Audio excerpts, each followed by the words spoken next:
G'day and welcome to this week's video. My name is Robert Goudie, and this week we're going to have a look at some of the superannuation legislation that's recently been passed. And this was proposed in the 2021 budget and now has been passed, and it will make quite a bit of superannuation strategies a lot simpler, provide a lot more flexibility for particularly those people that are up to age of 74. So previously, for many years, once you were over age 65, which is now age 67 from an age pension point of view, you had to meet the work test to be able to be eligible to contribute to superannuation. And that meant that you had to work for 40 hours, the minimum of 40 hours over a 30-day time frame. So not a particularly hard thing to meet if you were still working full time. And so you had to meet that work amount of hours prior to contributing to superannuation. From the 1st of July 2022, that is now going to be abolished, which is great. And that means you can make a personal contribution or salary sacrifice contributions into superannuation and without having to meet the work test.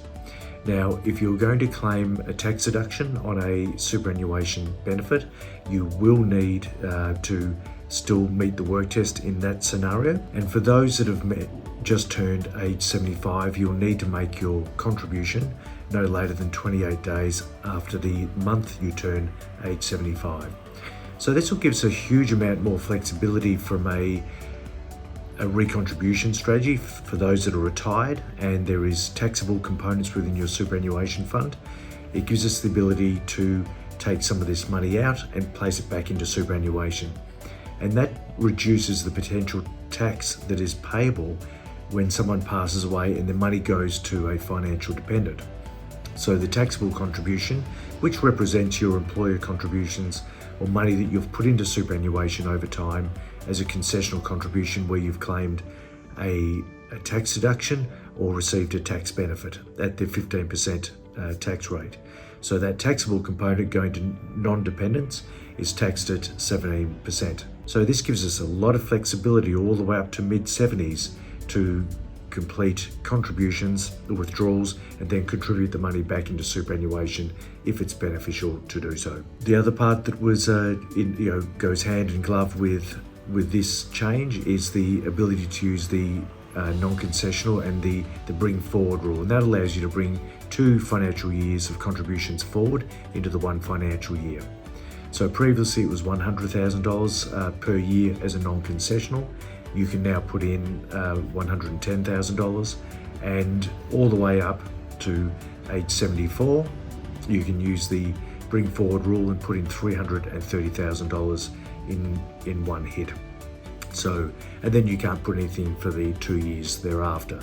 So lots more flexibility, lots more strategies. It allows us to utilize the more non-concessionals for longer to get more money in.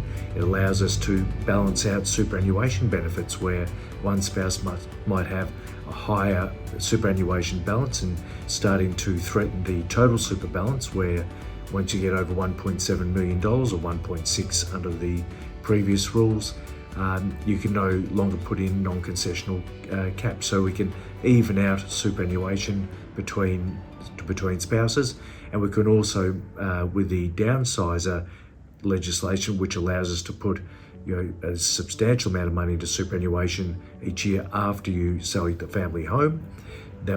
Some of that money, if you've got some left after you make the move into your next home, can go into superannuation.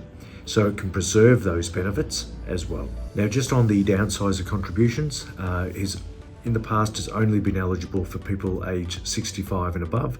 That has been brought down to people aged 60, so a lot more flexibility for those people. Also, from the 1st of July, we've seen the First Home Super Saver scheme has been extended in terms of the amount of money that you can take out of superannuation each year.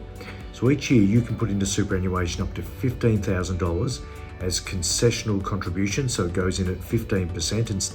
Instead of you saving for your deposit with after-tax money, and that's at your marginal tax rate, and that can be as high as 47%. It goes into superannuation at 15%, so a huge tax saving, and instead of being able to take out a maximum of $30,000 per individual, you can take out $50,000. So if we've got the husband and a wife, a young couple, you can now take out a combined $50,000 each for the purpose of buying their first home. So really attractive, lots of opportunities here, lots more flexibility with superannuation for the young people, and even now more so for the older people, with contributions right through to age 70 to 75. Thank you for listening. We'll catch you next week, and see you then. Bye.